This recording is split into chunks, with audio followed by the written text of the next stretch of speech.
Dear students, hope you are doing well. It's been long that we haven't met in the class due to this lockdown. So it's high time that we should meet in this platform. And today I'm going to teach you the leftover part in our syllabus, which is under the WCS CBCS syllabus or 09T under honors of geography. That is, the topic is the location, the factors affecting the location of economic activities with special reference to agricultural zone, or the theory which is put forwarded by von Thunen. So before coming into the main theory, that is a von Thunen's model, I would like to tell you some related concepts related to the agricultural theory. We have already come to know about the economic activities.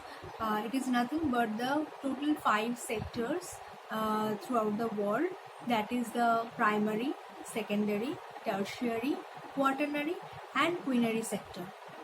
And all the activities occurring within these sectors are considered as the economic activities. Now, what do we mean by the term economic?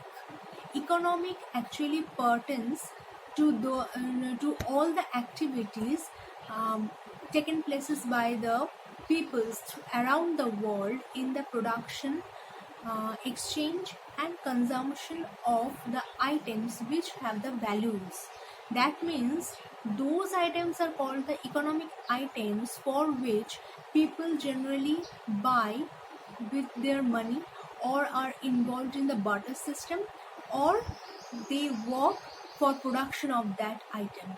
Then this item will be called as the economic item, or which has its value.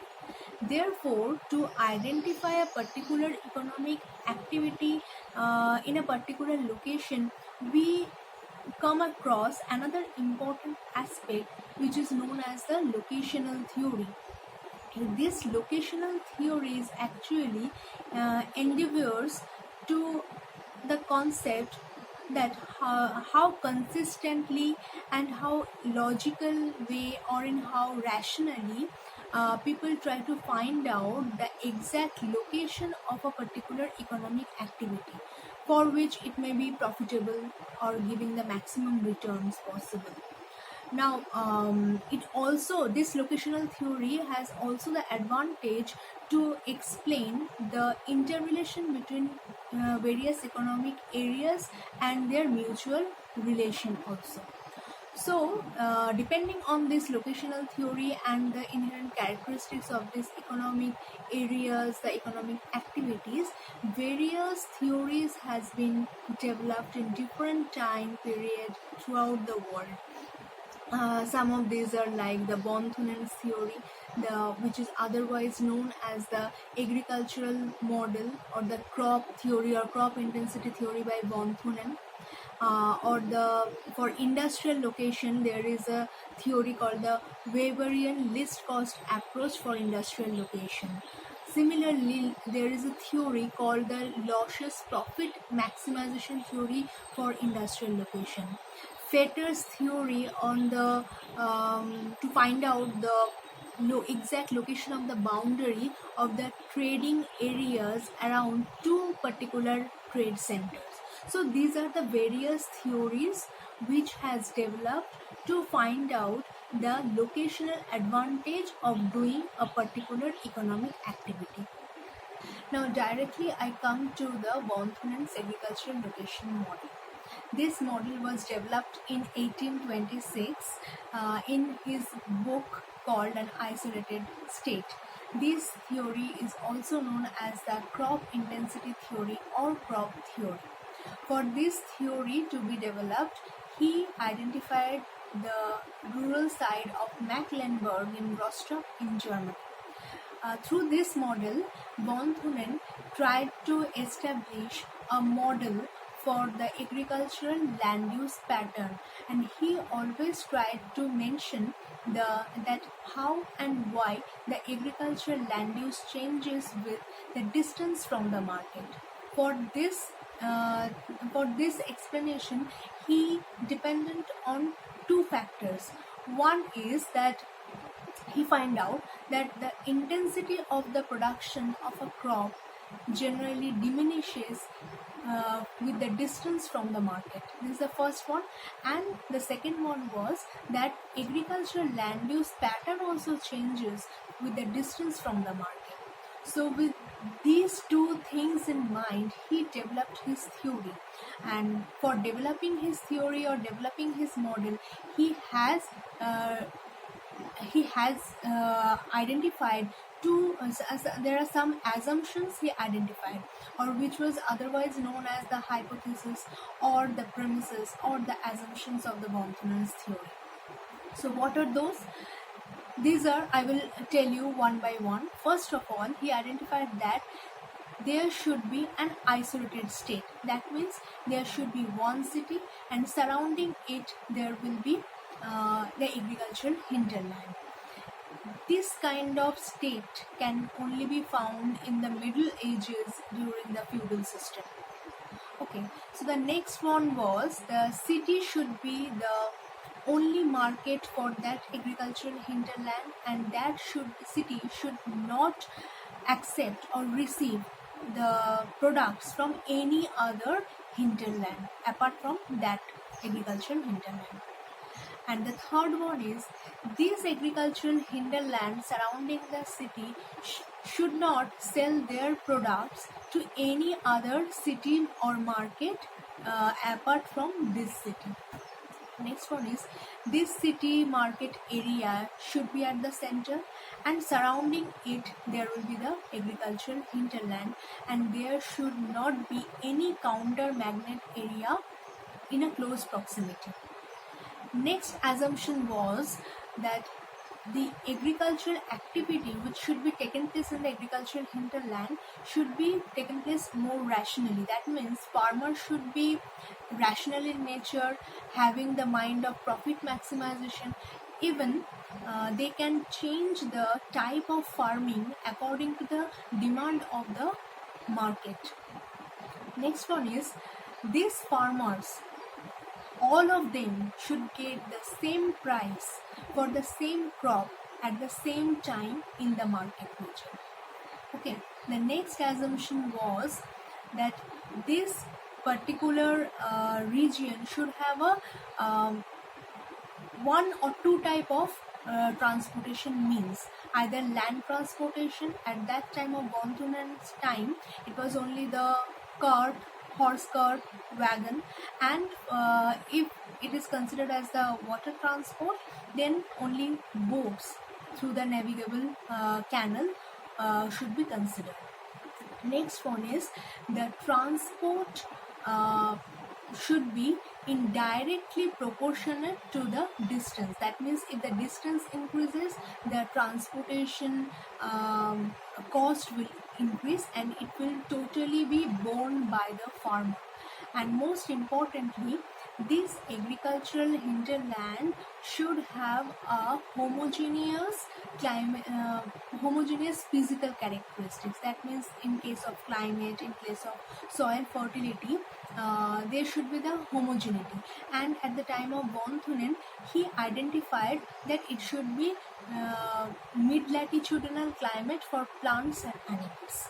So these are all the assumptions made by von Thunen for developing the von Thunen's agricultural locational model. Depending on these assumptions, von Thunen developed his theory, the theory of agricultural location.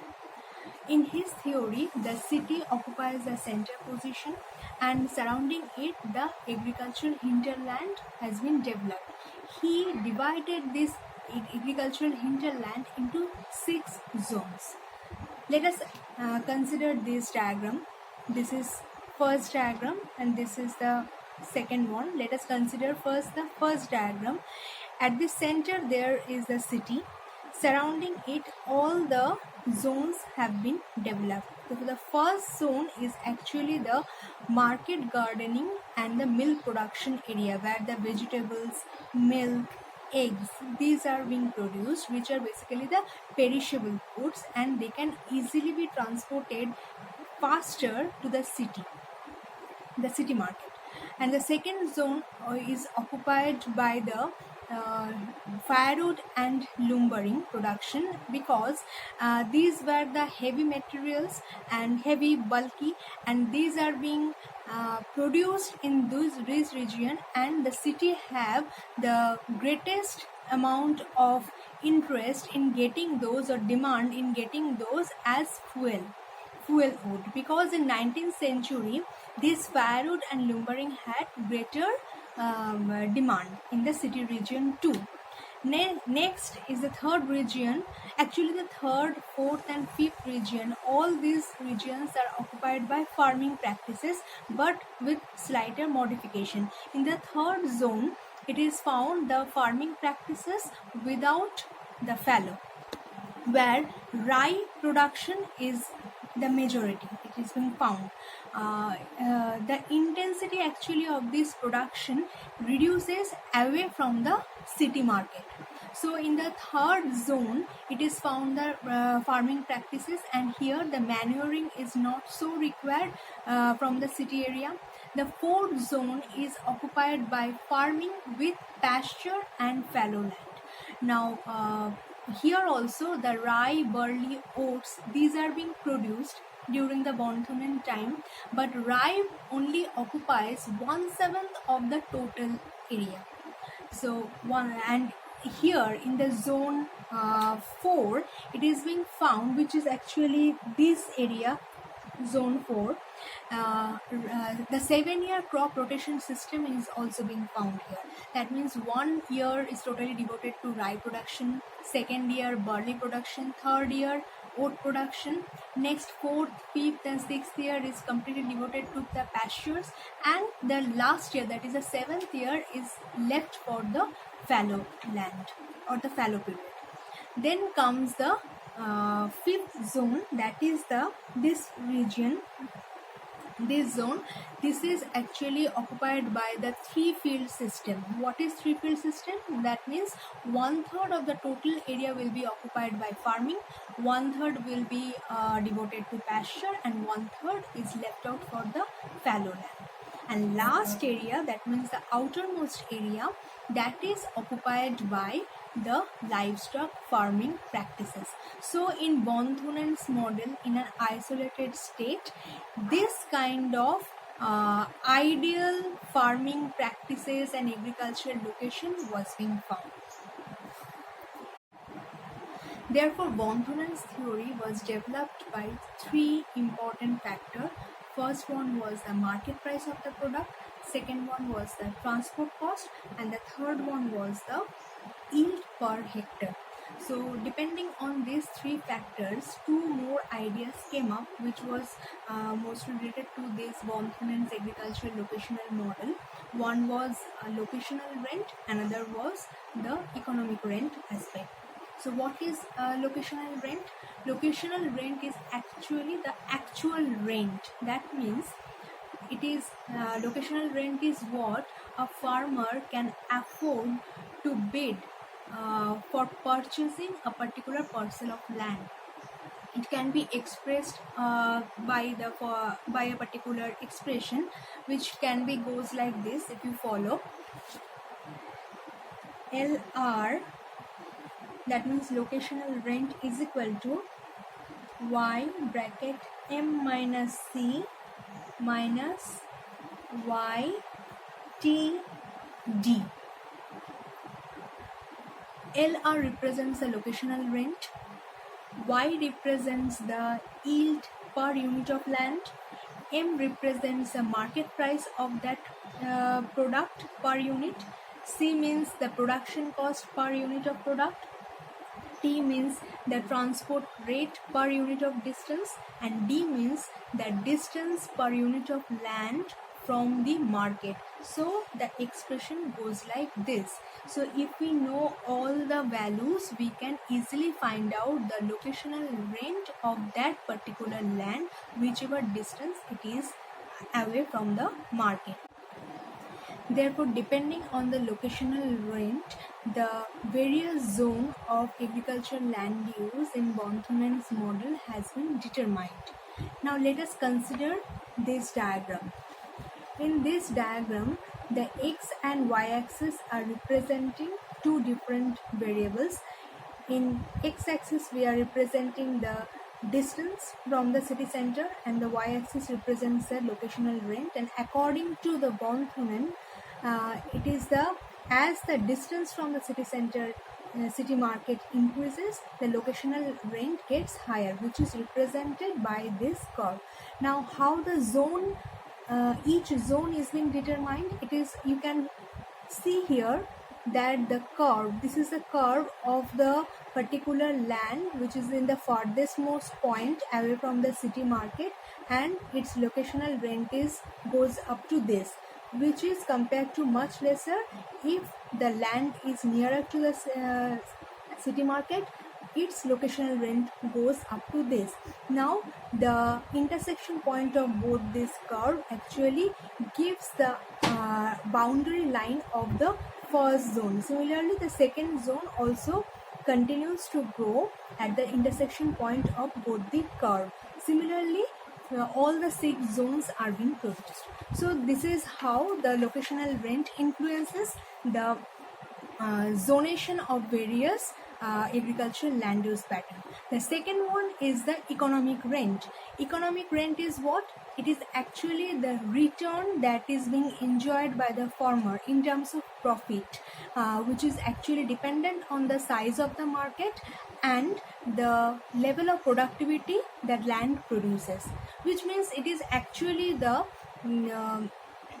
comparative advantage of one parcel of land over another. You see that in Von Thunen's model, according to his assumptions, every farmer they produce similar kind of crops. They are getting the similar amount of prices for the producing similar type of crop, and also their production cost is similar. So everything is similar except that the parcel of land on where they are producing the crops, its distance from the city market is different from each other. There lies the comparative advantages. So it can be expressed like the locational rent. It can be expressed in some way, which can be seen as, or it can be expressed as, you see, P is equal to V minus E plus T, where P represents the profit, V is actually the value of the commodity sold, E represents the total expense, and T represents the transport cost. That means the total expense and the transport cost, if it is being subtracted from the value, then only the profit can be earned.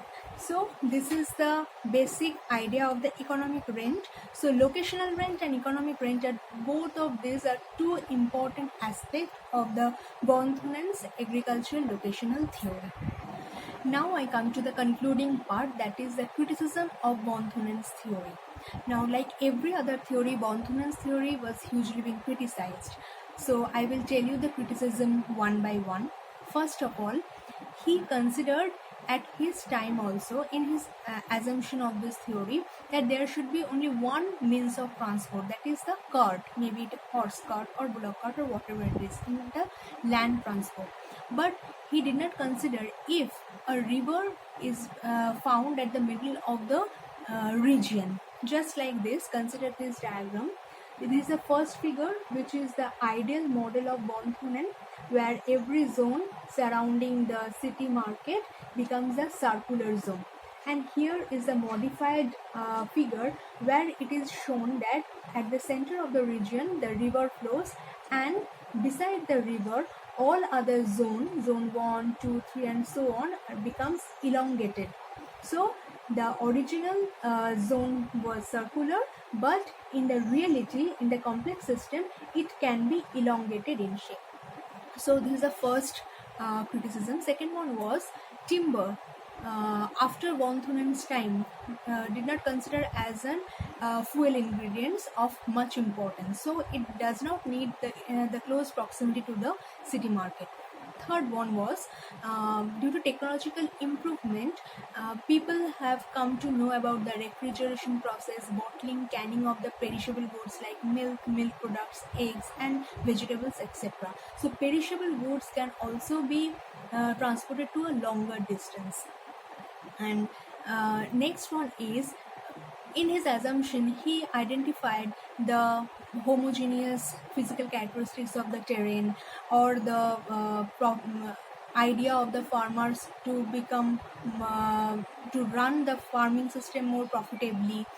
So all these things are far from the reality if we consider the present situation. And most importantly also, he ignored the concept of the farmer's behavior. Even at his time also, the farmer were more engaged in the cooperative farming system.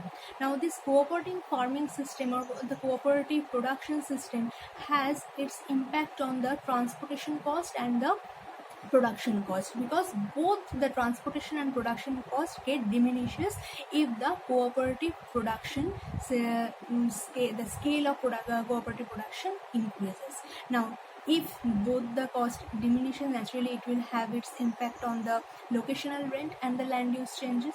So all these are the criticism of Bonthunen's theory, of course, but still, even after that, we can consider that Bonthunen's agricultural locational model theory model is actually very much helpful for, and the very first one also, to identify the exact location of the agricultural land use pattern. So this is the whole of the idea of the agricultural locational model of Bonthunen. I hope it will be helpful to you. Thank you so much.